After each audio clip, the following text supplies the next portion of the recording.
Bismillahirrahmanirrahim. Assalamualaikum warahmatullahi wabarakatuh. Waalaikumsalam warahmatullahi wabarakatuh. Alhamdulillahirabbil alamin wa bihi nasta'in ala umuri dunya waddin wa la haula wa la quwwata illa billahil aliyyil azim. Asyhadu an la ilaha illallah wa asyhadu anna Muhammadan abduhu wa rasuluh. Amma ba'du. A'udzu billahi minasyaitonir rajim. Bismillahirrahmanirrahim. Inna a'tainakal kautsar fasholli li rabbika wanhar. Inna syani'aka huwal abtar. Sadaqallahul adzim. Allahumma inni a'udzubika minasy-syaitani wan nifaqi wasil akhlaq. Allahumma anfa'ni bima 'allamtani wa 'allimni wa yanfa'ni wa zidni ilman. Alhamdulillahi ala kulli halin wa a'udzu billahi min halin ahlina. Maka sesungguhnya Allah mewahyukan satu ayat ini adalah merupakan fitrah daripada kewajiban manusia untuk menerima. Maka di saat kita tidak bisa menerima, kita harus kembali mengulang kembali dua kalimat thayyibah yang perlu kita masukkan dalam hati supaya kebesaran Allah ada di dalam hati yang bersemayam iman. Maka di saat kita diwajibkan untuk bersyukur kepada Allah Subhanahu wa taala, ini merupakan satu pembuka rizki kenikmatan. Syukur alhamdulillah kita bisa berjumpa, bertemu, berkumpul seba'da sholat subuh berjamaah. Ini adalah merupakan pembuka pintu rizki, keberkahan, kerahmatan Allah Subhanahu wa taala. Di mana pagi hari ini ada banyak saudara-saudara kita yang sedang berkumpul menuju Baitullah, di mana di sana tempat-tempat dan banyak tempat di sepuderen Madinatul Munawwarah yang dikultuskan untuk jemaah haji mendapatkan keinginannya. Maka ada yang disebut juga tempat Jabal Ma'mun. Nah, di berbagai tempat di Makkah ini adalah tempat-tempat yang disunahkannya ibadah, yang dimana ibadahnya bisa diartikan paling dekat kepada Allah Subhanahu wa taala. Karena apa? Karena sifat kurban harta, diri dan waktu mendekati kepada Allah Subhanahu wa taala. Secara syariat ataupun secara hakikat, lengkaplah sudah fitrah sebagai hamba Allah Subhanahu wa taala, lengkaplah sudah sebagai syariat Muhammadur Rasulullah sallallahu alaihi wasallam bila kita telah bisa hadir di sana. Dengan tidak mengurangi pahala kehajian, dengan tidak mengurangi pahala rukun-rukun haji, maka ada pahala yang disamakan dengan kita menjalankan ibadah haji, yaitu di mana kita berkorban harta kita, waktu kita, bahkan ilmu kita untuk melayani, melaksanakan, yaitu yang namanya idul kurban atau sembelihan hewan kurban. Hadirin yang dirahmati Allah Subhanahu wa taala, kita perlu tambahkan keyakinan kita. Pagi ini saya dapatkan ilmu yang sangat manfaat, di mana Bapak Imam memberikan kultum bahwa kita harus memelihara iman ini sampai kepada tingkat yang sempurna. Dalam rangka memelihara iman sampai tingkat yang sempurna, ini akan mendapatkan hasil, Bapak yang dimuliakan Allah Subhanahu wa taala. Hasilnya apa? Hasilnya, tujuannya tidak lain hanyalah satu, Bapak. Kullu nafsin dha'iqatul maut.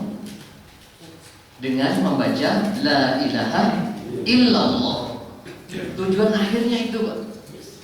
Setiap kegiatan kita dari pagi hari, siang hari, sore hari, Kita sebagai pimpinan rumah tangga yang menginginkan anak istri kita soleh, soleha. Sebetulnya sederhana saja Bapak. Kita hendak membahas tentang sembelihan kurban ini. Apa bedanya dengan pembunuhan? Yang selama ini saya silaturahmi di berbagai tempat di Pejagalan, dan saya silaturahmi mengirim santri-santri di berbagai masjid untuk memvideokan cara teknik sembelihan. Ini ternyata setelah tahun 2000 kita dihinakan oleh non-muslim, dihinakan Pak kita. Tapi kita tidak merasa terpanggil harus mempelajari bahwa umat Islam Indonesia mayoritas teknik cara sembelihannya bukanlah yang ihsan, bukanlah yang baik, tapi kita sebagai pembunuh hewan yang sadis. Ini predikat kita di luar negeri seperti ini. Nah, sebagai orang beriman kepada Allah Subhanahu wa Ta'ala, kita tanda tanya, Pak. Saya pribadi mengadakan penelitian tidak kurang lebih daripada 5 tahun.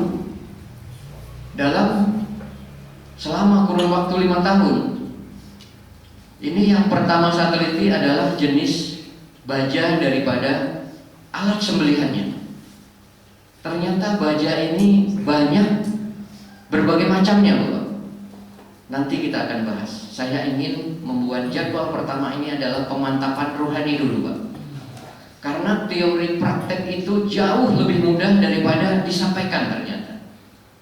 Jauh lebih mudah dan jauh lebih nikmat saat kita mengamalkan. Nah, yang selama ini kita lebih senang menyampaikan. Kita lebih senang kalau berbicara agama, setelah itu kita tidak mengamalkan. Nah, ini terbalik sunnahnya Pak. Sekarang mencoba saya balik. Saya akan bertanya kepada bapak-bapak. Kita yakin bersama bahwa tidak ada satupun dari ustadz, kiai, ulama, masyayikh orang tua kita, naik lagi para tabi'in, masih naik lagi kepada para anbiya dan Rasulullah Subhanahu wa Ta'ala. Kita sepakat sependapat bahwa tidak ada nikmat yang lebih besar daripada nikmat iman dan Islam. Tegas Bapak? Insya Allah sadar sepakat.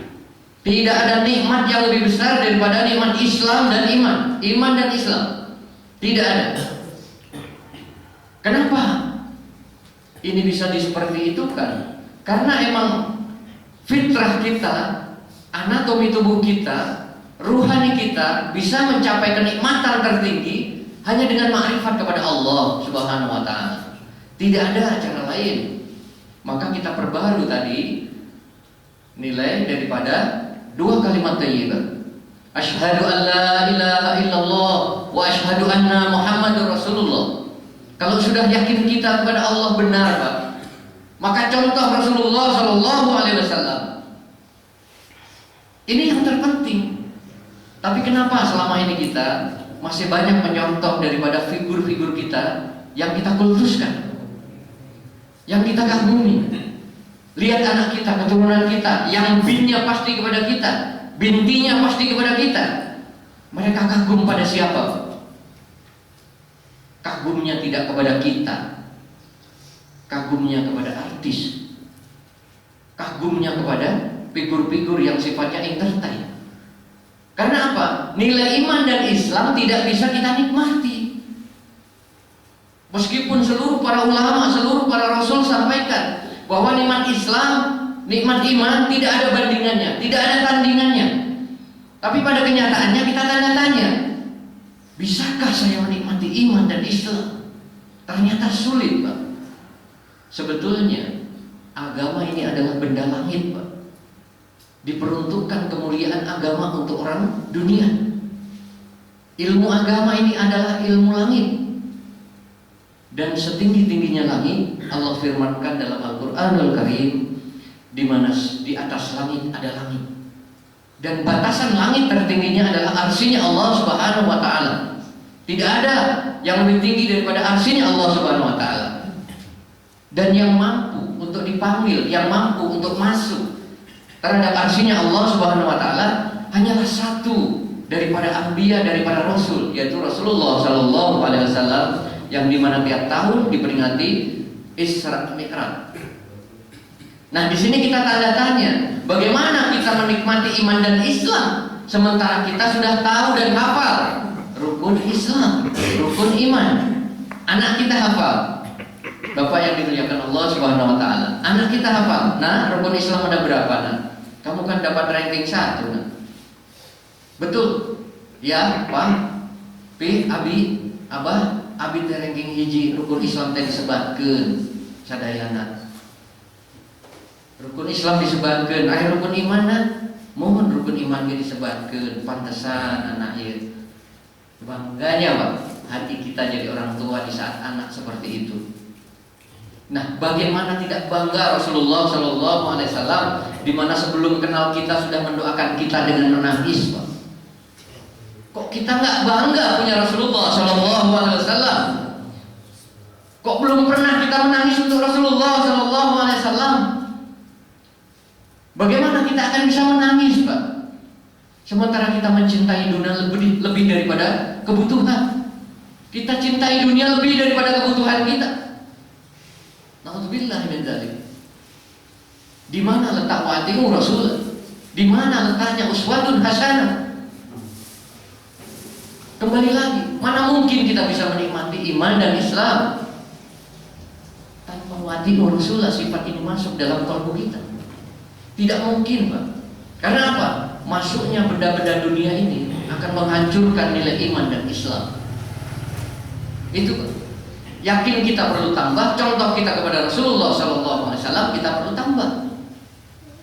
Di atas langit ada langit, di atas orang berilmu ada yang diberi kefahaman terhadap ilmunya. Mohon maaf Bapak alim ulama, mohon maaf Bapak Ustaz, Bapak DKM yang terhormat, mohon maaf.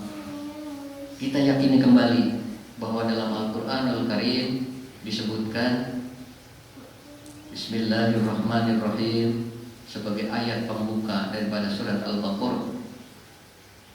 Alif Lam Mim, dzalikal kitabul la raiba fihi hudan lil muttaqin alladzina yu'minuna bil ghaib. Saya yakin anak kita pun hafal karena kita rajin mengajarkan. Nah, sejauh mana keyakinan kita kepada gaib? Kok kita hingga percaya bahwa yang zahir saja yang kita yakini ada kenikmatan? Ini kunci pertama kenapa kita tidak yakin kepada yang gaib. Padahal menikmati yang gaib itu kewajiban ruh. Kewajiban ruh adalah menikmati yang gaib. Kewajiban jasad adalah menikmati pada yang zahir. Tapi kita tidak paham bahwa Allah dalam kegaibannya menunjukkan kezahiran. Saya pernah ngaji, Pak,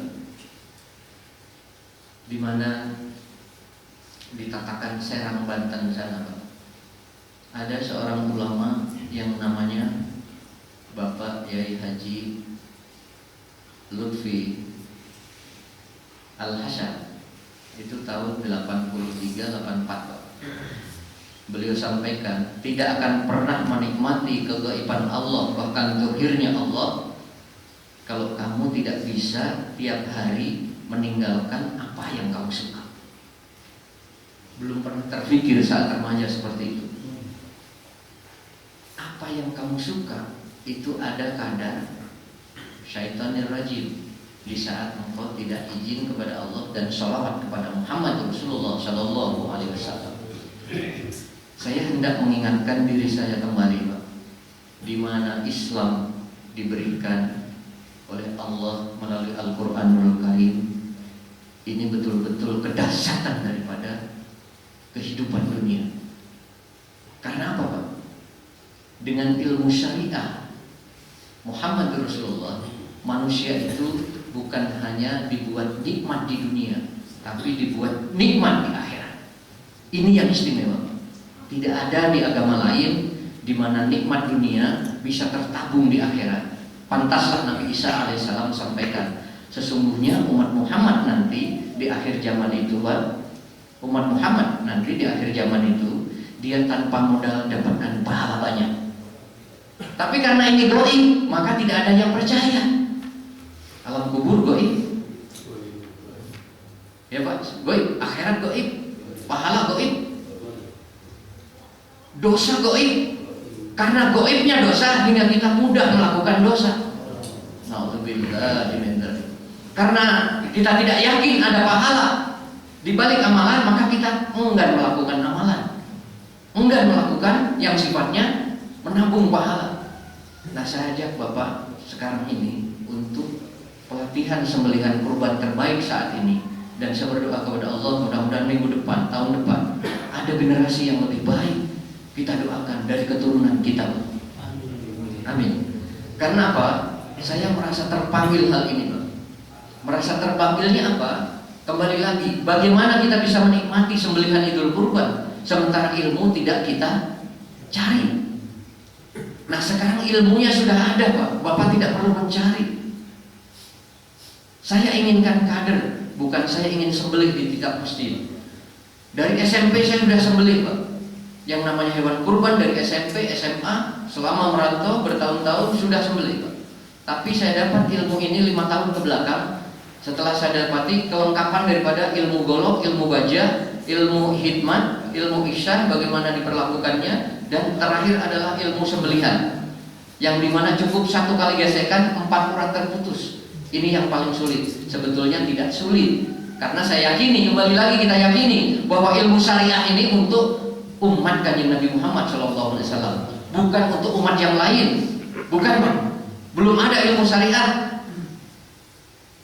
saat sebelum adanya Muhammad Rasulullah SAW, dan setelah adanya Kanjeng Nabi barulah ilmu syariah ini ada. Maka ini diperuntukkan umat Kanjeng Nabi supaya apa? Mudah dalam kehidupannya, mudah dalam sakaratul mautnya, mudah dalam memasuki surganya Allah Subhanahu wa taala. Mudah-mudahan Bapak yang hadir di sini ini satu rizki keberkahan dari Allah Subhanahu wa taala, dan saya hanya mewakili daripada sunnahnya ilmu harus tersampaikan. Karena di saat ilmu saya tidak saya sampaikan, Pak, dosa bagi saya. Dan cukup banyak ulama sampaikan dari satu hadis, barang siapa tidak mengamalkan ilmu yang bermanfaat bagi umat, maka dia akan ditebas dengan ilmunya sendiri. Nauzubillahi min dzalik. Summa nauzubillahi min dzalik. Bismillahirrahmanirrahim. Innama ya'muru masyahidallaha man amana billahi wa bil yaumil akhir wa aqamus sholata wa ataz zakat. Ini sebetulnya telah kita amalkan, Pak, sekarang. Innama ya'muru masyajid. Ini sebetulnya diri kita ini telah beriman kepada Allah, dan Allah hanya menganggap orang-orang beriman itu yang memakmurkan masjid-masjid, Pak. Bapak dari berbagai masjid hadir, dari masjid Bapak menuju masjid ini amalan yang dimaksud Allah Subhanahu wa taala masjid. Maka tidak cukup memakmurkan masjid dirinya sendiri, tapi juga memakmurkan masjid daripada ikhwanul muslim yang lain. Dan hakikatnya masjid ini adalah rumah Allah. Boleh siapa saja beribadah yang telah beriman kepada Allah, dan yang membayar zakat, dan yang mendirikan salat. Artinya kita sudah dianggap yang beriman kepada Allah. Nah, tidak cukup beriman saja kepada Allah, maka Muhammad Rasulullah masukkan, Pak, ke dalam kolbu kita bahwa dengan syariat Kanjeng Nabi kita akan dimampukan Allah sebagaimana Nabi berdoa. Doa sifat alam yang tadi saya sampaikan, Pak. Supaya apa? Hasanah daripada alam tidak mencelakai kita.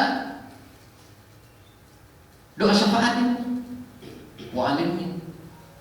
Kenapa kita selama ini melihat di berita longsor, kebakaran di hutan dan sebagainya? Karena kita zalim terhadap alam, Pak. Kalau saja Bapak tahu, Bapak paham, Bapak mengerti, dan Bapak bisa amalkan. Untuk jangankan nebang pohon, memetik daun saja Pak harus bersalawat kepada Muhammad Rasulullah SAW. Allahumma shalli ala sayyidina Muhammad. Seperti itu. Tapi yang kita lakukan selama ini bukan daunnya, rantingnya, bukan hanya rantingnya, tapi juga ditebas pula pohonnya, maka longsorlah terjadi. Ini karena kita tidak cinta alam. Jadi doa syafaat ini tidak berguna bagi orang-orang yang tidak mengerti tujuan hidupnya apa. Hingga akhirnya apa? Allah lah mendatangkan daripada efek sebab akibat perilaku kita. Bukan Allah murka, bukan. Allah mendatangkan efek sebab akibat daripada perilaku kita. Jadi bukan Allah tidak suka, tapi kita tidak wa'ati Rasul. Begitu juga cara sholat kita, masih menyenangi sholat di rumah. Apakah begitu kita tanya, Rasul suka sholat di rumah? Tidak ada satu riwayat pun yang menyatakan kita wajib sholat di rumah, tidak ada. Tidak ada sama sekali. Maka bersyukur di saat kita bisa hadir di rumah Allah, ini rezeki terbesar. Tidak ada rezeki yang lebih besar dari itu. Kesehatan, hadir ke masjid, ini yang tertinggi daripada kenikmatan agama. Insyaallah kita akan mulai pemantapan rohani ini. Sudah dicukupkan. Saya yakin Bapak bisa memasukkan ruh Allah kepada batin kita. Di saat kita hendak memasukkan itu, keluarkan Pak. Kita punya jadwal, jangan diingat. Kita punya sarapan nasi goreng dengan istri tercinta, jangan diingat. Kita punya martabak yang manis di rumah, jangan diingat. Yang kita ingat sekarang thalabul ilmi dengan sebelihan korban terbaik saat ini, dan Bapak hendak mengamalkan. Itu yang saya mohon dengan hormat untuk bisa disimak dan diperhatikan. Insya Allah kita awali dengan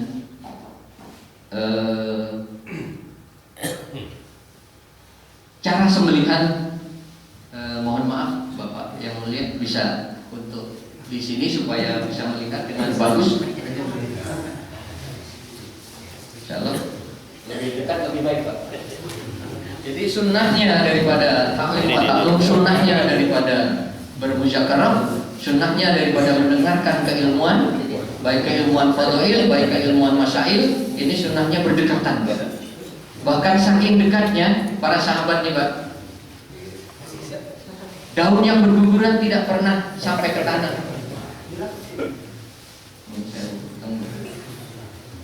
Daun yang berguguran tidak pernah jatuh ke tanah, tapi di pundak-pundak para sahabat. Ini saking hebatnya berdekatan. Inilah sifat ukhuwah Islamiyah. Ini kita tunjukkan bahwa kita satu keluarga, satu peradaban kanjeng Nabi Muhammad SAW. Bismillahirrahmanirrahim.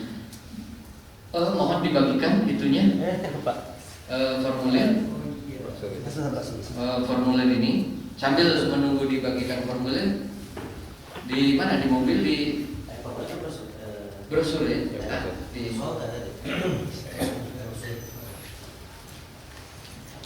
propak ambil atau di propak mobil coba diambil. Ada tidak ada di situ kayaknya. Iya yang itu. Ada yang sama. Iya nih. Sama. Yang ada penelitian. Baik, sambil berjalan Pak, karena kita telah merasa terpanggil, diri-diri kita termasuki ruh Muhammad Rasulullah SAW setelah ada pemantapan rohani. Sembelihan di dunia ini ada 4 macam Pak. Ada 4 macam. 4 macam sembelihan. Pertama adalah sapi ini di stunning atau pistol stunning atau dibius. Kedua, disetrum dengan listrik, setelah pingsan baru disembelih. Ketiga, dipukul kepala dengan martil atau palu yang tidak kurang daripada 5 kilo atau 10 kilo di otaknya. Dan sembelihan terakhir ini adalah sembelihan cara syariat Islam yang diajarkan Rasulullah SAW. Dari 4 macam sembelihan ini diteliti Pak oleh para profesor di University Hannover Jerman, yang dimana orang Yahudi daripada peradaban Nabi Musa alaihissalam yang masih taat kepada Nabi kitab Taurat meneliti di mana dari 4 sembelihan ini diberikan kepada para dokternya setelah disembelih hingga akhirnya diputuskan untuk informasi seluruh dunia yang daging layak konsumsi adalah daging disembelih dengan cara Muhammad Rasulullah, yaitu dengan cara syariat Islam. Keputusan WHO yang bisa dibilang tidak bisa diganggu gugat karena pada dikerjakan oleh para ahlinya. Nah, di sini hendak saya paparkan Pak, di mana sapi 4 macam sembelihan ini semua sapi diberikan mikrochip di otak besarnya. Mikrochip disimpan di otak besarnya, mikrochip disimpan di dalam jantungnya, Mikrochip disimpan dalam paru-parunya supaya mendeteksi sejauh mana sifat rasa sakit sapi disembelih dengan 4 cara ini, dan sejauh mana reaksivitas daripada kegiatan sapi saat sapi kawin, saat sapi jatuh, saat sapi makan, saat sapi disembelih terakhirnya, apa efek-efek daripada penelitiannya. Maka dijadikanlah ini satu contoh. Tapi di sini tidak ada, mohon maaf, tidak ada sapi yang disembelih dengan kuku dan gigi. Itulah yang diharamkan. Begitu juga ini ada yang diharamkan. Kita simak bersama videonya, Pak. Insyaallah.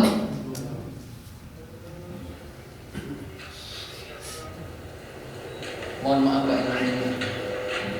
Nah, ini disetrum, Pak. Pantatnya pun untuk digiring disetrum. Kalau kita mah diusap sapi tadi. Sapi tadi diusap. Tapi ini disetrum dari pantatnya supaya maju dia, Pak. Ya, dia diperlakukan seperti ini. Nah, perhatikan, Pak. Nah, ditembak seperti ini, kita tidak tahu sapi ini telah mati atau pingsan, karena belum ada selama ini pendeteksi tensi daripada sapi. Belum pernah, Pak. Nah, sudah meleleh seperti ini, Pak. Bahkan saat naik tadi kepalanya tidak bisa mudah dengan naik ke trackernya. Ini satu contoh, kita percepat. Nah, dalam keadaan kaki di atas disembelih, Pak. Pengertian ilmu logikanya, kalau sapi disembelih dalam keadaan kaki di atas, darahnya bisa ngucur ke bawah. Nah, ini ternyata oleh profesor tidak dibenarkan setelah adanya penelitian. Boleh dilanjut? Setrum dan stunning bius sama seperti itu, Pak, prosesnya. Nah, ini yang dengan palu godam, Pak.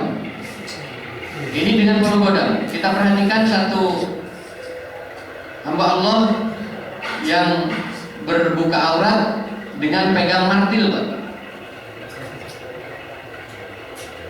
Begitu kasihannya, sapi juga hamba Allah diperlakukan seperti ini.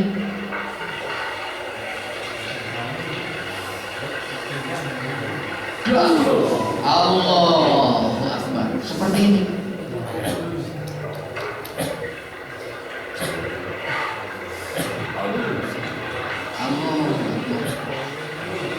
Seperti kita hendak masang fondasi, Pak.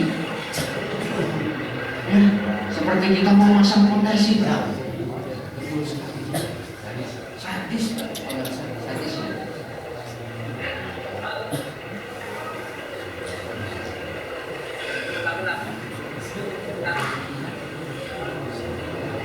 Ini sapi tidak kurang 700 kilo.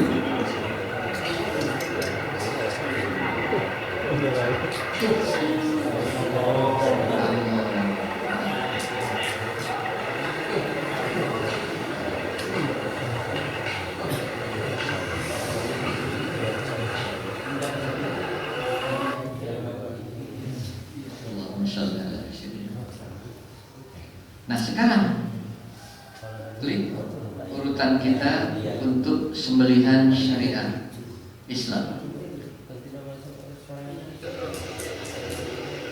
Pertama sapi kita buat rileks, ya, sapi kita buat rileks. Ini tambang usahakan besar, tidak kecil. Bahkan setelah saya pelajari, tambang ini tidak harus tambang plastik. Ada tambang, nah ini, Pak. Usahakan masjid punya tambang seperti ini, Pak. Ini tambang serat kapal, Pak. Tambang serat benang. Namanya ini kalau di warung mungkin tidak di semua warung ada. Ini tambangnya. Jadi kita perhatikan tali temalinya, Pak. Jadi cukup seperti itu, ditarik 2 orang saja, Pak. Ya, rileks, Pak. Jatuhnya pun rileks. Dia diam.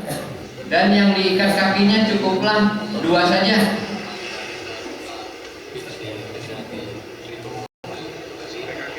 Ini kebetulan di kampus LP3I, Pak. Volumenya bisa dikencangkan. Apa yang saya sampaikan bahwa antara onta dan sapi ini tidak sama naharnya. Kalau onta naharnya di dada, di leher leher, lurus telinga. Sapi sudah dalam keadaan pasrah. Belakang ini 4 jari. Ya. Kalau ini menyembelihnya agak ke sini, ini tidak sunat ya, tidak sunat. Tapi ini segini Pak. Nah, ini yang pertama. Yang kedua tidak kalah lebih penting, Bapak pelajari nafas sapi ini, nafas keluar masuknya sapi. Saat sapi nafasnya ke dalam, jangan diambil untuk disembelih. Tapi saat sapi ini nafasnya keluar, maka ambil sembelih. Maka darahnya akan lancar dan dagingnya tidak bau. Jadi kalau selama ini ada daging bau, domba bau, sapi bau, karena apa? Penyembelihannya tidak sunat. Ya, insya Allah. Jadi penyembelih yang terbaik, yang Nabi anjurkan, sebaik-baiknya sembelih adalah setajam-tajamnya golok dan secepat-cepatnya sembelih, itu baru sunat. Jadi bagi yang belum bisa, nanti insya Allah kita bisa adakan pelatihan yang lebih baik lagi. Insya Allah. Insya Allah.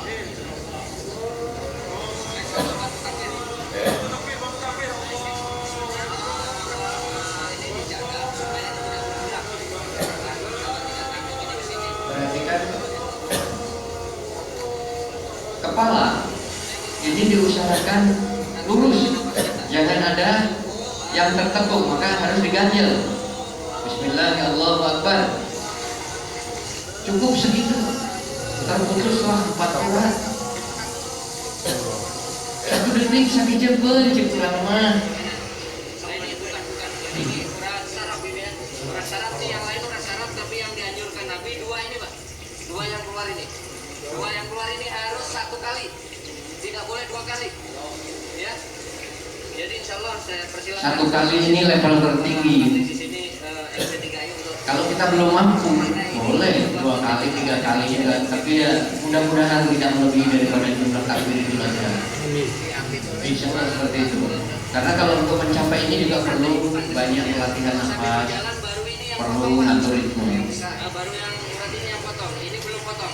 Jadi kalau sapi bisa berdiri lagi, baru hulkum dan mari saja saluran nafas dan saluran makanan yang terputus. Itu Pak. Jadi kalau selama ini boleh ditampilkan biar nanti sekalian ininya pemaparannya. Yang 1 tarikan, ini yang masih dorongan Pak. Setiap sapi yang sudah kena doa syafa'at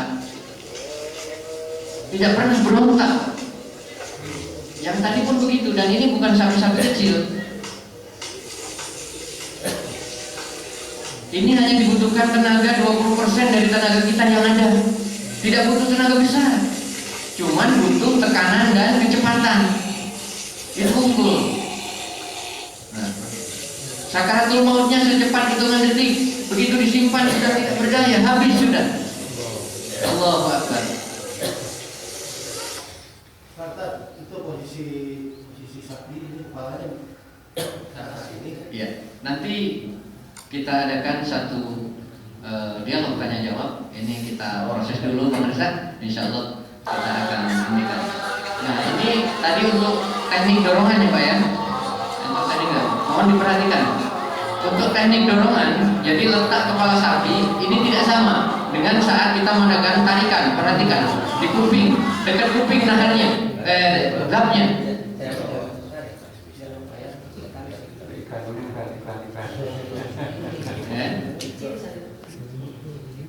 Teknik tarikan ini Pak, yang sudah banyak di Jawa Timur, Jawa Tengah, Jawa Barat. Teknik tarikan ini paling gampang Pak, tidak usah ngatur sudut.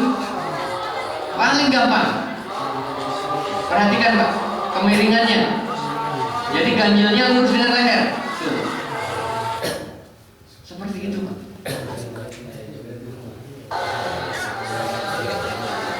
Ya. Ya, diambil itu tujuannya ditarik tadi supaya tidak ada gelembung udara di leher yang menghalangi daripada sembelihan. Ditarik dulu leher itunya, timbalnya. Dicengkeram. Mudah banget. Mudah banget.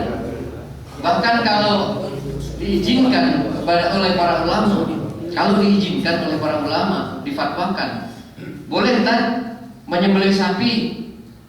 Saya akan bertanya, diizinkankah saya menyembelih sapi untuk kepentingan umat berpendidikan? Saya tumpangkan tahu Pak di atas leher. Maka saya akan bertanya ke Bapak, Bapak bisa nyaris tahu? Saya yakin jawabannya bisa. Saya nggak bertanya pada ibu-ibu karena ibu-ibu ahlinya.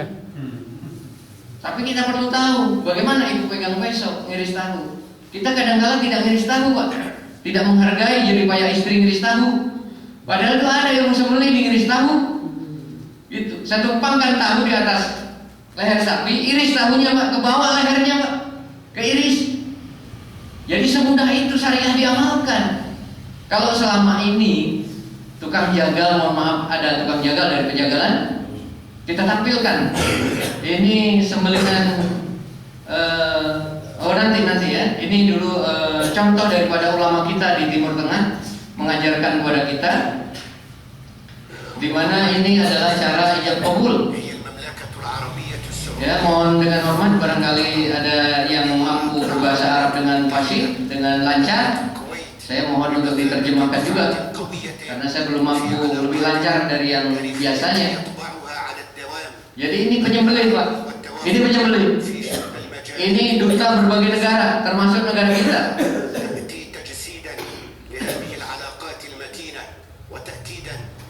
Begitu dihargainya penyembelih, Pak. Begitu disanjungnya, dalam arti kata dihormati penyembelih ini. Karena apa? Amal sunnah nabinya. Kembali lagi, di saat amal sunnah maka kejayaan ada, Pak. Tapi di saat kita enggan beramal sunnah, sebetulnya kehinaan menunggu proses kita mengamalkan. Akhir daripada pengamalan kehinaan. Tapi di saat kita amal sunnah, akhirnya adalah kehormatan. Maka tukang sembelih datang ke sini, dan sunnahnya apa? Ini harus dihijab.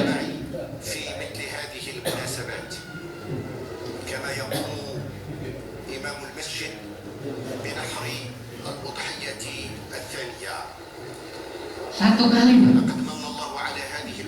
Apa bedanya dengan ngiris tahu, Bapak yang mulia? Apa bedanya dengan ngiris tahu? Tapi dengan golok syariah, jangan golok awi.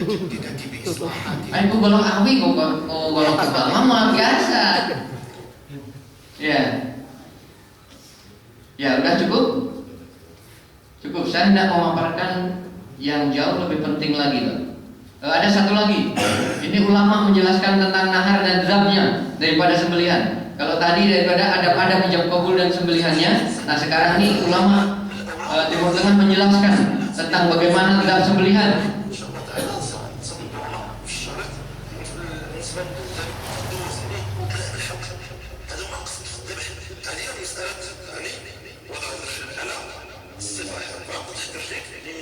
Nah, ini disunahkan kakinya untuk menginjak itu supaya apa?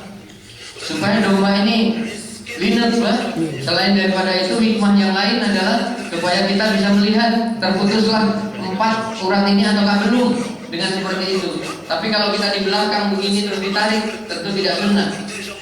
Maka nilai syariahnya tidak ada. Nah, ini yang disebut zab sembelihan domba. Kalau ini itunya besar, tanduknya, maka diposisikan seperti ini, bukan miring. Nah, kalau dianggap menghadap kiblat adalah badan, lambung, dan kakinya menghadap kiblat serta zab sembelihannya, bukan wajahnya. Yang menghadap kiblat untuk hewan ini adalah zab sembelihannya. Kalau kita adalah termasuk wajahnya kita menghadap kiblat. Tapi kalau hewan seperti ini, Pak. Satu kali. Nah, kalau untuk domba satu kali karena tipis kulitnya, Pak, mili hitungannya. Kalau sapi yang tebal seperti itu, apalagi sapi limosin, metal dan Brahma, satu kali barulah sunnah kepada kanjeng Nabi level tertinggi.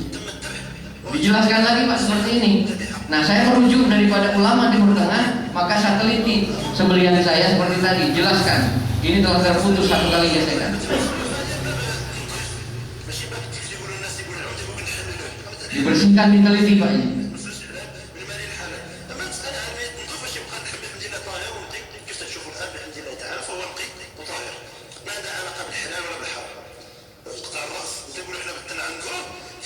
Nah, begitu juga ini, Pak. Memutus daripada setelah mati penuh, saat disiram air, tidak ada sakaratul maut, barulah diputus. Jadi jangan sampai terjadi pemutusan sebelum ini. Ya, cukup. Nah, baik. saya jelaskan berkaitan dengan apa itu makruhnya daging dikonsumsi ataukah haramnya daging dikonsumsi ataukah halalnya. Nah, tingkatan syariah ini bukan hanya halal. Maka kita biasa konsumsi apa yang kita berikan kepada keluarga, ahli keluarga kita adalah halal dan thayyib. Ini hanya kita dengar selama ini, Pak. Daging halal dan thayyib, makanan halal dan thayyib itu bagaimana? Selama ini kita beli dari pasar, kita tidak tahu. Daging ayam saja, Pak, kita beli dari pasar. Kita tahu tukang sembelih ayam di pasar, Pak Ustadz. Begitu dicodet disembelih, tidak nunggu sakaratul maut habis, maka disimpan dalam air panas. Memang bukan langsung dicacak, tapi disimpannya di air panas. Ini membuat pembekuan di dalam daging darah itu. Satu, pembuluh darah pecah dalam daging. Kedua, darah tidak keluar dari dagingnya. Kita emang tidak minum darah. Darah selama ini kita tahu diharamkan, marus diharamkan, diolah macam apapun haram. Laras Pak Ustaz. Tapi kita tidak minum darah, tapi kita mengkonsumsi daging yang berdarah. Apa bedanya?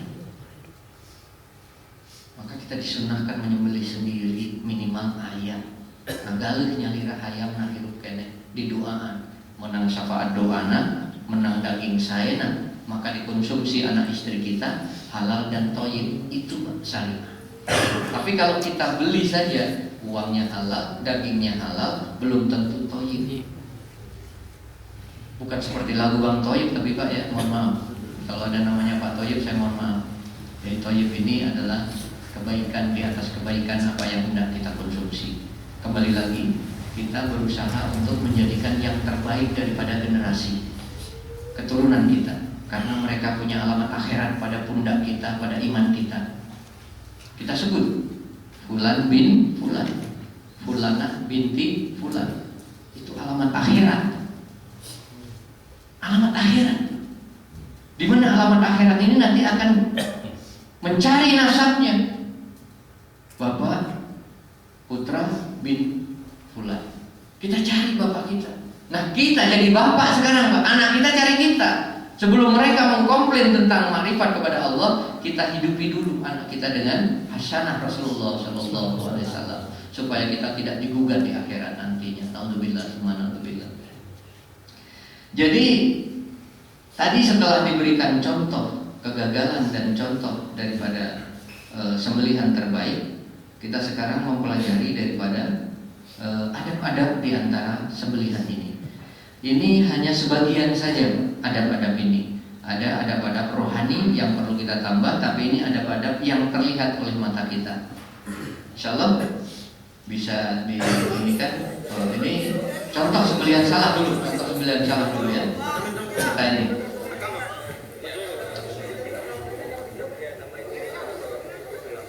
Harta yang baik, dibelikan sapi yang baik, tidak dilayani oleh penyembelih terbaik. Jangankan diinjak seperti ini, Pak. Dihina, dicaci maki saja, sapi itu tidak boleh. Itu rohani, Pak. Rohani kita. Karena itu ciptaan Allah, dan ini kita ittiba kepada Nabi Ismail alaihissalam, ittiba kepada Nabi Ibrahim alaihissalam. Syariahnya ittiba kepada kanjeng Nabi Muhammad SAW. Kenapa sapi hingga seperti ini, kan? Kenapa tali hingga berlebihan?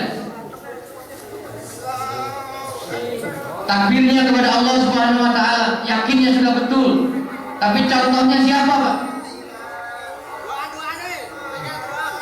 Dulu kurang kene dua-duaan euy. Dulu kurang kene. Seperti ini.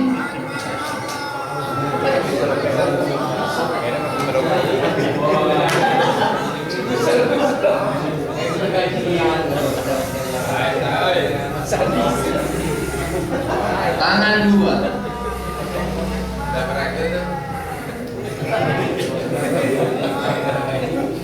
Ini bukan salah yang menyembelih, Pak.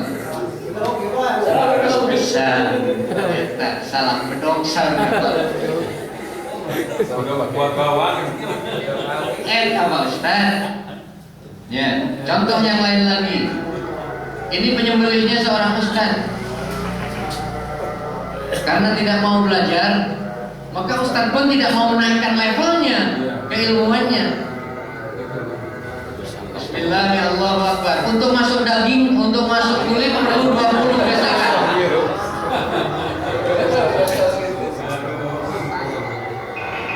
Berhenti dulu. Kita bisa hitung bersama berapa jumlah gesekannya. Ya, insyaallah. Kita hitung, Pak. Ya. Lain? Kita hitung. Jadi kita bisa hitung gerakan pinggul apa itu punggungnya, Pak. Pundaknya. Ya. 1 2 3 4 5 6 7 8 9 10 11 12 13 14 15 16 17 18 capek Pak. Subhanallah.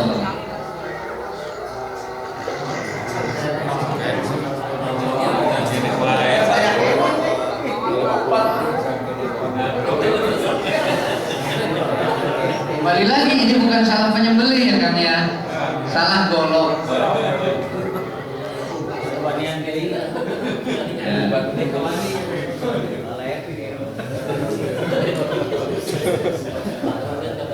Nah, ini salah satu contoh tadi salah sembelih, ini salah mengikat merobohkan, Pak. Boleh? Nah, ini emang yang diberikan oleh ahli peternakan ada teknik ini, Pak.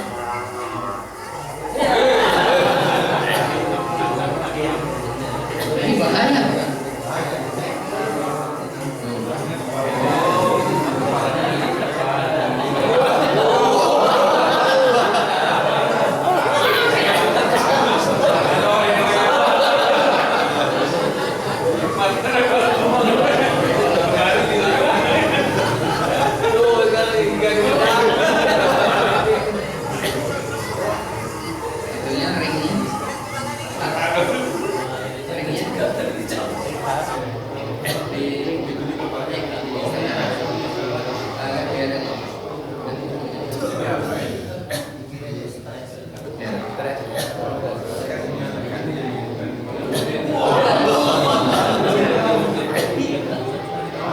Ini setelah saya kontak, saya hubungi, Pak. Masuk rumah sakit, 3 tulang rusuk patah. Aduh, punten pisan setiasa. Sekarang kita merenung diri di saat cara pelayanan hewan kurban seperti ini, kesalahan seperti itu, dan kekurangannya sangat mendasar banget. Di mana letak para alim ulama? Di mana letak pengurus IPHI? Di mana letak daripada yang diamanah umat, Majelis Ulama Indonesia? Maka di saat kemarin ada umat yang bertanya pengajian di Baitul Mutakin Masjid Jami, diundanglah MUI sekecamatan, diundanglah IPHI sekecamatan dan kelurahan. Maka ada ikhwan, saudara kita yang bertanya, sebetulnya ini tanggung jawab siapa? Subhanallah. Tanggung jawab siapa ini? Untuk mendidik, menjadikan kader ini tanggung jawab siapa, Pak Ustaz? Saya jawab, ini tanggung jawab kita bersama. Karena tidak nyaman rasanya kalau kita menyalahkan orang lain, di mana sifat menyalahkan kita udah pasti salah. Roh kita salah kalau kita menyalahkan orang lain, tapi kita belajar menyalahkan diri sendiri. Ini salah saya, kurang silaturahmi. Gitu, Pak. Hingga di saat kita silaturahmi, maka ilmu bercurah-curah. Selama ini kita tahu bahwa silaturahmi adalah mendatangkan keberkahan ilmu, mendatangkan keberkahan rezeki, dan memperpanjang umur. Ada yang hebat lagi silaturahmi, di mana kita bersilaturahmi, jabat tangan tanpa nasab keluarga, tanpa ada hubungan, maka Allah gugurkan dosa-dosanya. Allahu Akbar. Kita nggak yakin lagi karena apa? Goib pahala itu tadi. Masalahnya ada dina kenikmatan iman dan Islam belum masuk. Maka terhadap dengar yang goib, dah orang gitu bisa dahar goib sangu ngawujud. Cai ngawujud, bala-bala ngawujud. Iya, dohir resep mah, dohir nanu bisa ngenyangkeun mah. Kita nggak yakin lagi bahwa Rasul dengan Sayyidina Ali radhiyallahu an telah mengalami paceklik yang panjang. Apakah beliau makan? Hingga batu 3 biji diganjalkan dalam perutnya. Maka berzikirlah Sayyidina Ali, maka bunyilah itu batu, ya Rasulullah, batu ini berzikir menirukan aku dan membuatku kenyang. Subhanallah, dengan berzikir kenyang. Jadi bala-bala leupeuh teh asbab kumpul, Pak. Kenyang teh asbab. Sebab musabab eta orang kenyang. Tapi bagi yang tingkatnya sudah muhid, tidak butuh asbab dunia untuk kenyang. Maka dengan dekat dengan Allah, dengan berzikir kenyang sama. Kita nggak yakin dengan riwayat itu. Karena apa? Bacaan kita adalah komik, bukan kita. Bacaan kita, penglihatan kita iklan TV, ya kan? Bukan taklim wa taklum. Ini yang perlu kita pelajari kembali untuk didatangkan di rumah kita, taklim wa taklum dan bacaan-bacaan yang manfaat fadilah yang lain. Insyaallah, ini contoh daripada sembelihan profesional tukang jagal di salah satu masjid internasional di Indonesia. Ini di basementnya, Pak.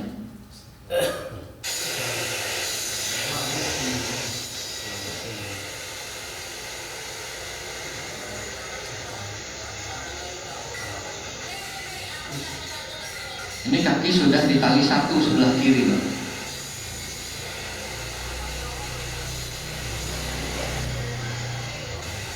Begitu susahnya, Pak. Ini ahlinya, Pak. Ini ahlinya. Begitu susahnya sapi seperti itu. Ditaliklah buntut, pecah pembuluh darah, tidak akan keluar pada dap sembelihannya. Saat urat itu pecah, dia tidak keluar pada sembelihan sini. Mengasah di atas hewan. Begitu ditanya, siapa nabimu? Ya kanjeng Nabi Muhammad SAW. Sementara kanjeng Nabi melarang kamu ngasah peso di atas sapi. Nah, kembali lagi, di mana sifat Muhammad Rasulullah SAW di hati kita saat melayani hewan kurban? Kembali lagi tanya hati kita. Ada larangan Nabi diamalkan.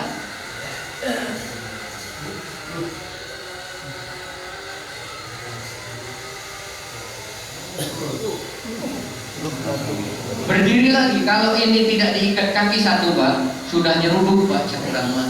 Kalau nyeruduk, Tuan, dia sepatos tadi salah nali, tos nyeruduk, tos membahayakan. Karena ini basement sudah dirancang sedemikian rupa, kaki kiri diikat, hingga dia tidak bisa jauh daripada situ. Salah menentukan zat sembelihan, dia jauh daripada zat sembelihannya. Artinya apa? Ini tukang jagalnya pengen hulu lebih panjang gitu, Pak. Hulu lebih panjang, dagingnya loba dengan hulu tengkungna. Ulah berpikir tentang itu. Netralkan bahwa saya pamrihnya ini hanya kepada Allah. Kita tahu bersama. Teraniaya, Pak. Itu berdiri lagi. Subhanallah. Ini lemahnya apa? Tukang jagal masih mengartikan bahwa hulkum dan mari telah putus sudah cukup. Padahal yang membuat kehidupan itu berdiri lagi adalah urat kehidupan, yaitu arteri dan vena. Kalau ini saluran nafas bisa dibuat, kita tidak usah pakai ini, Pak, tidak usah pakai mulut, tenggorokan yang dimasukin selang, dikeluarkan. Itu ilmiah, ilmu kedokteran. Kita hidup, Pak, nggak usah makan dari sini. Begitu juga saluran nafas, sari makanan, sari mati makanan masuk lewat sini, juga ada kehidupan. Begitu juga sapi, urat arteri dan vena. Ini kalau tidak putus, ya dia berdiri, ada kehidupan. Maka ijma para ulama, kesepakatan para ulama bahwa sembelihan terbaik, sembelihan yang dianggap khair, sah dengan sunnah syariah adalah 4 terputus. Masalah jumlahnya itu hitungan detik, jangan sampai menit. Hitungan detik. Karena kalau Bapak mengikuti cara saya, satu gesekan itu butuh latihan. Butuh latihan tenaga, nafas, aturan sudut, baru dilaksanakan. Kenapa? Kemarin ada yang bertanya begini, Pak, selama ini berarti kita nyembelih salah, tidak halal? Bukan. nyembelih itu Bapak sudah benar. Terus Bapak juga nyembelih setelah halal. Baca Bismillahirrahmanirrahim dengan fulan bin fulan telah dibacakan, betul, sudah halal. Jadi ukuran halal sembelihan itu saat dibacakan Bismillahirrahmanirrahim karena Allah. Nah, setelah disembelih ternyata sapi ini akan dikonsumsi karena sembelihannya gagal. Nah, ini baru tentang toyib dan tidak toyib. Jadi sembelihan halal itu bukan karena sembelihannya salah, Pak, bukan, tapi karena dilafalkan Allah Subhanahu wa taala dalam sembelihannya. Nah, yang hendak kita konsumsi ini tinggal toyib dan tidak toyib. Kenapa seperti itu? Karena kalau kita nyatakan haram, kita dosa. Karena ada ayatnya, jika engkau sembelih, sembelihlah dengan ihsan dan sebutlah nama Allah. Nah, itu sudah mencukupi daripada syariatnya sembelihan. Nah, sekarang yang jadi makruh apa? Yang jadi makruh daging untuk dikonsumsi, memakruhkan buat diri kita, jangan difatwakan untuk orang lain. Kembali lagi begitu, memakruhkan buat diri kita, mengharamkan buat diri kita, karena yang layak memfatwakan makruh dan haram adalah ulama, masyaikh, orang-orang tua kita yang dimampukan Allah dengan ilmunya. Kalau kita ini cukuplah tahu untuk diri saya makruhkan hal itu, saya haramkan hal itu, karena saya tahu bahwa hal itu tidak diperkenankan untuk dikonsumsi. Terbukti apa? Darahnya keluarnya sedikit. Keluarnya sedikit, Pak. Sapi disetrum keluarnya sedikit, sapi dibius keluarnya sedikit. Apalagi yang dibanting kupalu tidak keluar, Pak. Keluarnya apa? Dari sininya saja, Pak. Tidak keluar sama sekali. Nah, itulah yang kita tidak boleh mengharamkan apa yang dihalalkan, menghalalkan ya apa yang diharamkan. Jadi kita tertib saja. Di saat kita tertib sunat maka ada kejayaan. Ya, insya Allah kita lanjut kepada adab-adab penyembelihan hewan kurban. Kembali lagi, adab-adab ini adalah sebagian hadis, sebagian ayat, karena tidak akan cukup untuk disampaikan lebih rinci lagi dengan waktu yang singkat. Insyaallah. Pertama adalah hendaknya yang menyembelih adalah sahibul kurban sendiri. Inilah, hendaknya yang menyembelih adalah sahibul kurban, ini disunnahkan. Bahkan Rasulullah SAW menyembelih sendiri 2 ekor domba, yang dimana meminta kepada Siti Aisyah radhiyallahu anha, wahai istriku, tolong diasah dulu golok di dapur untuk disembelihkan, dan saksikan olehmu wahai istriku bahwa menetesnya darah hewan sembelihan ini adalah sama dengan menggugurkan dosa-dosa. Allahu Akbar. Rasul sampaikan seperti itu, menetesnya darah saja, Tuhan melihat, itu menggugurkan daripada dosa-dosa kita. Begitu hebatnya pahala orang-orang yang berkurban di depan Allah Subhanahu wa taala. Tapi kita kadang-kala dengan kesibukan kita, dengan janji kita dengan rekanan, kita tidak hadir ke masjid untuk tidak menyaksikan. Nah, sebetulnya sangatlah sayang. Maka ini dianjurkan kita untuk menyembelih sendiri.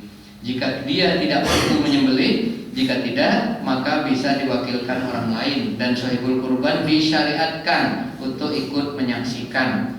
Karena ada kalanya kita belum dimampukan, ada kalanya kita ada hal yang fatal, yaitu kewajiban dipanggil Allah. Ini, Pak, kita harus sadar bahwa kita menunggu dipanggil Allah. Maka mulia sekali kalau kita thalabul ilmi, ta'lim di masjid ini saat dipanggil Allah dalam keadaan taat kepada Allah. Allah Akbar, itu, Pak, yang jadi cita-cita kita itu.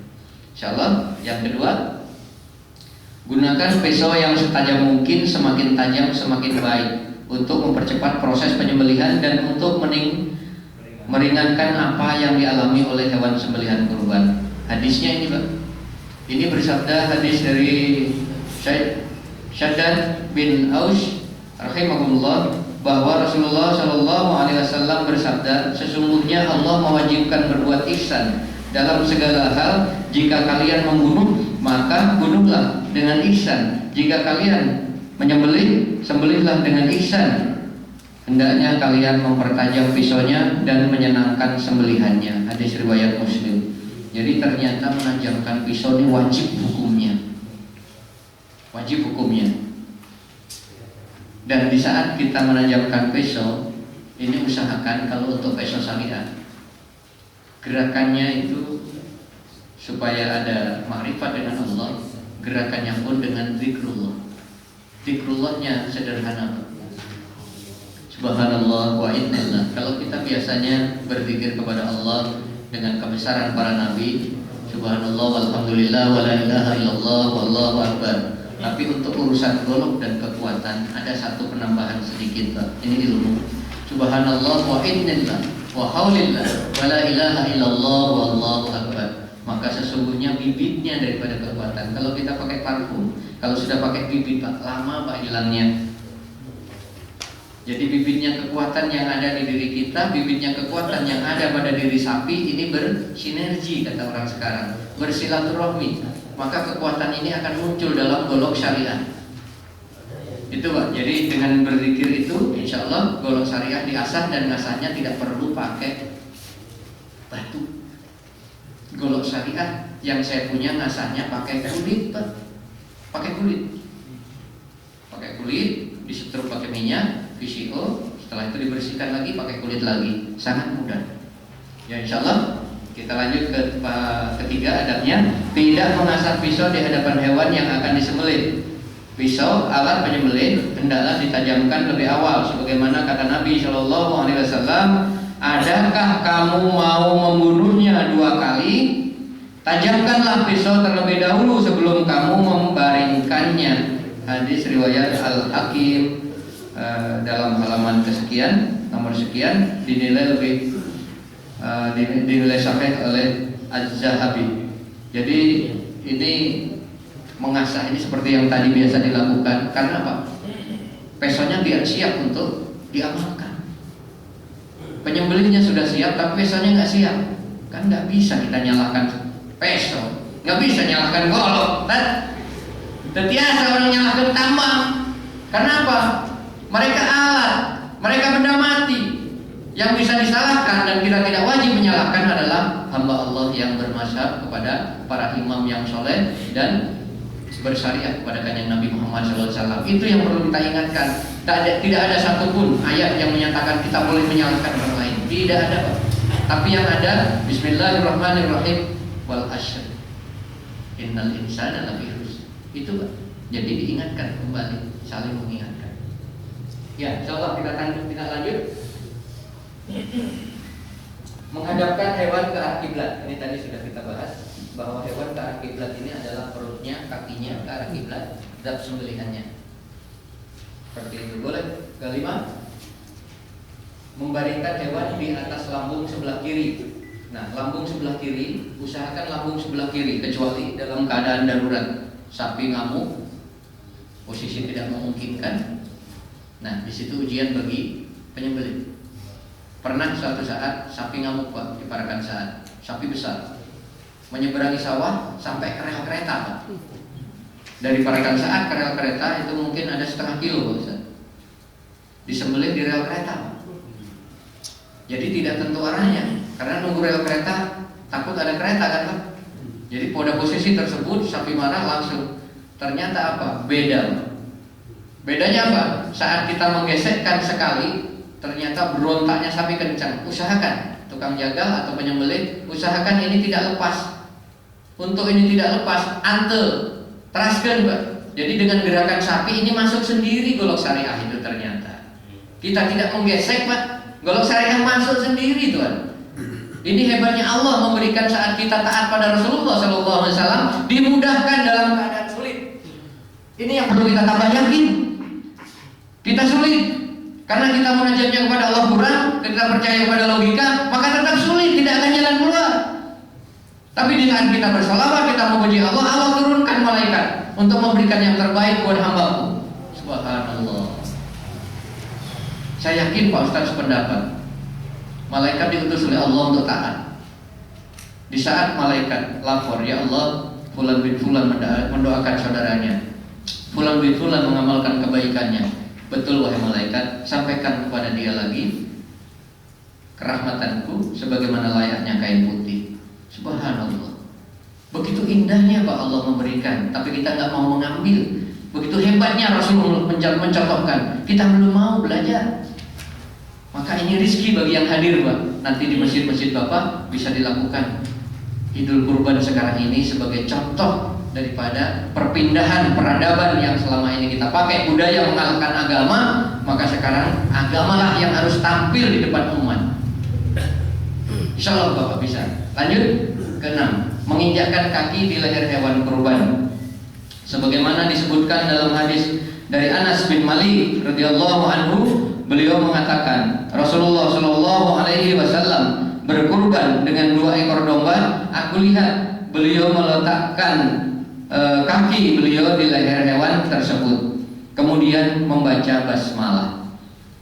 Nah, menginjakkan kaki di leher hewan kurban ini adalah disunahkan untuk domba. Untuk domba.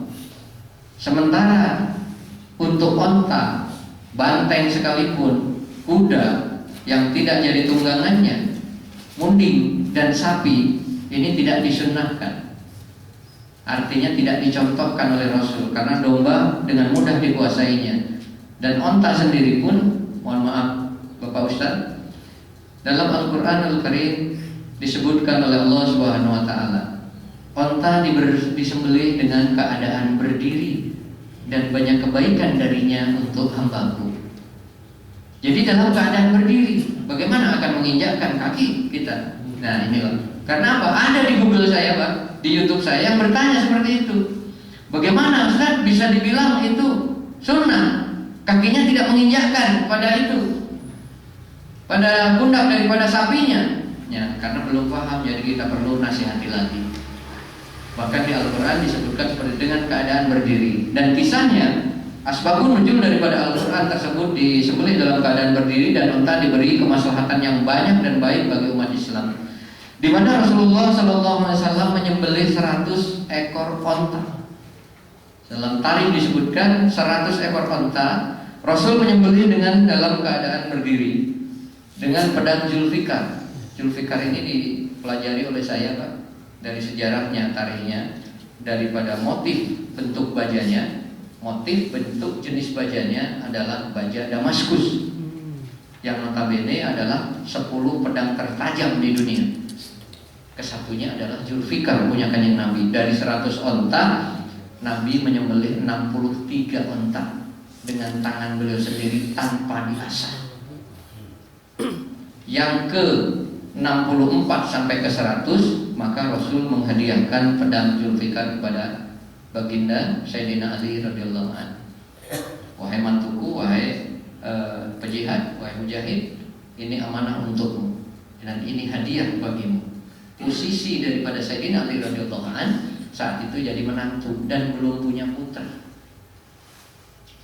Rasul mohon diwariskan kepada keturunannya. Ini yang sunnah. Jadi belum punya putra, kakeknya memberikan pedang kepada ayahandanya Hasan Husin yang belum tentu. Bahkan dalam riwayat kita tahu bahwa Hasan Husin tidak sempat remaja, tapi sudah diamanah Zulfikar. Artinya ini pesan. Rasul tidak bilang simpanlah golok di masjid, simpanlah golok di rumah. Tidak ada hadisnya. Tapi kita tahu kalau kita hanya belajar hadis Pak, kita terbentur pada kitab yang hukum-hukum hadisnya belum tentu lengkap. Tapi begitu kita lihat bahwa Rasul mengerjakan, bukan menyampaikan, ini salah satu wati'ur Rasulullah yang kita perlu contoh. Jadi Zulfikar diberikan kepada Sayyidina Ali hingga Sayyidina Ali melanjutkan dalam jumlah 100, tidak diasah. Saya penasaran, begitu sehebat ini ternyata hanya diusapkan terhadap pelana daripada injak onta, kulitnya ada kulit. Maka tidak aneh kalau tukang cukur semua pakai kulit Pak, besok tidak pakai batu. Nah saya terilhami dari itu, apa yang terjadi kita buat kulit. Saya coba lagi, ternyata betul Pak, kulit ini dasar efeknya daripada ada sunnahnya tadi. Insyaallah kita lanjut lagi Pak. Bacaan ketika hendak menyembelih, saya yakin semua sudah pada tahu. Kita singkat waktunya. Dianjurkan untuk membaca takbir Allahu Akbar setelah membaca basmalah. Jadi takbir sudah jadi kebiasaan kita, bahkan tidak hanya hari pertama, hari kedua, hari ketiga takbir pun kita sunahkan untuk takbir setelah membaca basmalah. Seperti itu hadis riwayat Al-Bukhari dan Muslim. Insyaallah kita lanjut 9, menyebut nama orang yang jadi tujuan dikurbankannya hewan kurban. Nah, ini kembali lagi Pak, bahwa di dunia ini kita wajib bersilaturahmi minimal dengan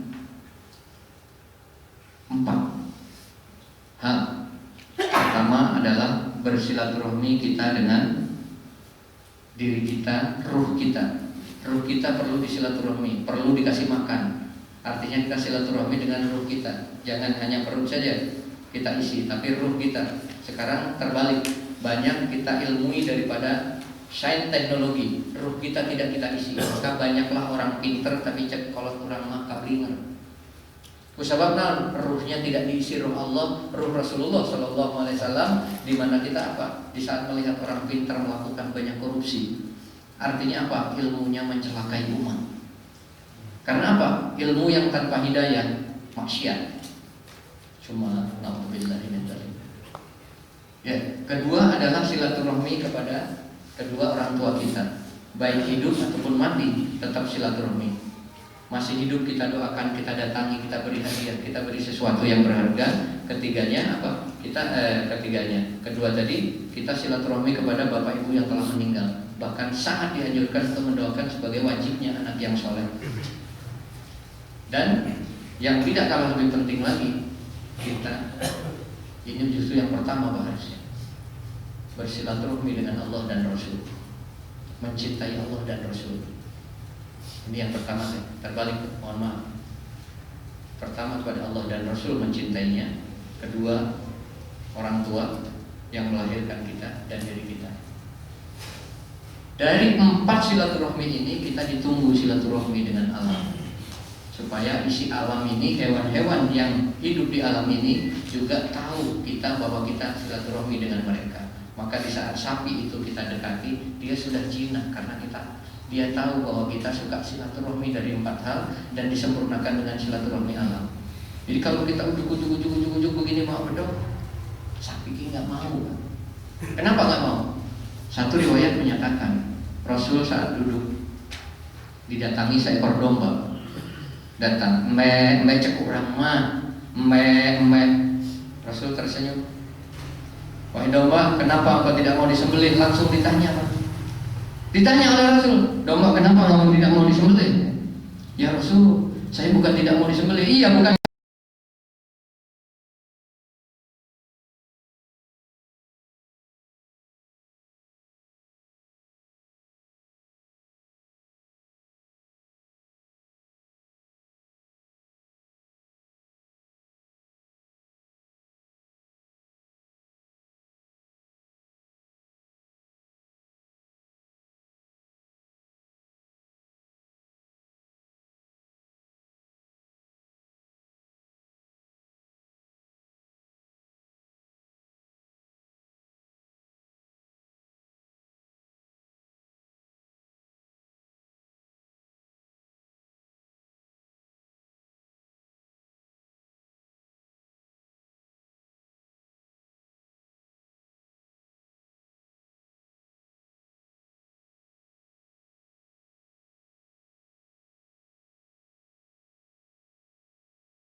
membuka kulitnya itu undang orang jaga. Nah, ketika setelah sembelih, gitu kan, dia masukkan tangannya ke sini pakai pisau ke dalam supaya cepat mati, gitu. Nah itu gimana hukumnya? Ini Mungkin itu suatu kebiasaan, mungkin kan? Dia masukkan tangannya ke sana, digigit taruh ya. Ya, mohon maaf pada tukang jagal dan pembeli. Kembali lagi, di saat kita mengamalkan sunnah Rasulullah SAW, di balik itu ada kejayaan dan kehormatan menunggu kita. Menunggu kita, kejayaan dan kehormatan harga diri iman yang ada di diri kita, menunggu dimuliakan Allah. Tapi di saat kita tidak mengamalkan hal yang disunnahkan oleh Rasul, sebetulnya kehinaan yang akan menunggu kita. Nauzubillah min dzalik. Itu hukum sembelihannya kembali lagi terletak pada disebutkannya Bismillah, Allahu Akbar. Sah sembelihannya, tapi tidak thayyib cara sembelihnya, tidak baik, tidak ihsan. Itu tidak ihsan, Tuhan. Kembali lagi Rasulullah SAW menyampaikan satu hadisnya, di mana engkau membawa sembelihan kurbanmu kepada tempat sembelihan dengan baik dan ihsan, maka sesungguhnya Allah telah merahmatimu. Subhanallah. Kita nuntun saja, Pak, anak kita udah tua nih, takut nuntun sapi, takut diseruduk. Anak kita, remaja kita, sama ahli masjid, panitia, menuntun saja dari rumah kita menuju tempat sembelihan, dirahmati Allah Subhanahu wa Ta'ala. Begitu hebatnya Allah memuliakan hambanya dengan hartanya, hewannya, dan ilmunya saat menuntun. Nah, sembelihan seperti itu artinya, mohon maaf, tukang jagal tidak yakin terhadap ilmu sembelihannya. Tapi bagi yang telah bersyariat kepada Rasulullah SAW, bahkan dilihat pun tidak perlu. Tadi yang teknik tarikan cukup satu kali Bismillahirrahmanirrahim, udah tinggalin. Butuh keyakinan. Di saat kita mengamalkan apa katakannya Nabi Muhammad SAW, tidak perlu diingat lagi, udah. Inilah sunnahnya Bismillah. Jadi saat kita menyembelih begitu terus, dikodok lagi, ada, Pak, di komplek Cijau Ragunan. Tukang jagalnya bertato, Pak, digambar lah, bukan bertato ya kata orang sana, bertato lah ya. Digambar, Pak. Oh, digambarnya bukan main, Pak. Ka'bah di sini, Pak. Oh, masya Allah. Kan, mohon maaf. Digambar Ka'bah, kan? Terus undi. Kata orang Jawa, terus undi nih katanya. Bagaimana ini bisa begini? Oh, pakai singletnya apa, Pak? Singlet pengangkat besi, Pak, barbel. Jadi muncul di sini gambar Ka'bahnya, Pak. Allahu Akbar. Ini sunnah pada kanjeng Nabi siapa ini? Jadi di saat kita menghadapi orang yang bergambar kulitnya, Pak, kasihan, Pak. Kasihan. Dan kita langsung muncul niat. Ya Allah, jadikanlah aku asbab hidayah bagi saudara-saudaraku ini. Itu yang muncul. Ini sunnah. Tapi di saat kita melihat orang digambar kakinya, digambar, bahkan nauzubillah min dzalik, kaki udah penuh, Pak, dari sini, Pak, sampai ujung sini, Pak. Jadi dari sini ini mau, Pak, dari sini mau, dari sini ular, buntutnya ular sampai ke bawah. Wah, saya yakin ibunda kamu tidak setuju dengan ini. Ah, seni, Pak. Allahu Akbar. Seperti ini, Pak. Jadi tukang jagalnya bertato, bergambar, langsung dikodok seperti pangersa tadi. Begitu terus disembelih, dikodok sama tangannya, Pak, bukan sama pesonya. Bukan sama pesonya, dikodok seperti ini. Ini putranya saksi. Ini dari SD sudah ikut sembelihan-sembelihan. Nah, dikodok, dihancurin begini sampai bunyi. Dengar suaranya saja sudah ngeri, Pak. Itu justru menghalangi daripada lancarnya darah keluar kepada zat sembelihan. Ilmiahnya tidak masuk, logikanya tidak masuk, apalagi syariahnya jauh dari syariat. Tinggalkan. Kalau kita mampu mengingatkan, ingatkan bahwa itu tidak sunnah, tidak syariat, dan ilmiahnya tidak ada. Saudara mengamalkan untuk lebih cepat mati, bukan itu yang membuat cepat mati, tapi 4 urat ini. Ya, insya Allah begitu, Tuhan. Insya Allah pertanyaan lain, Pak.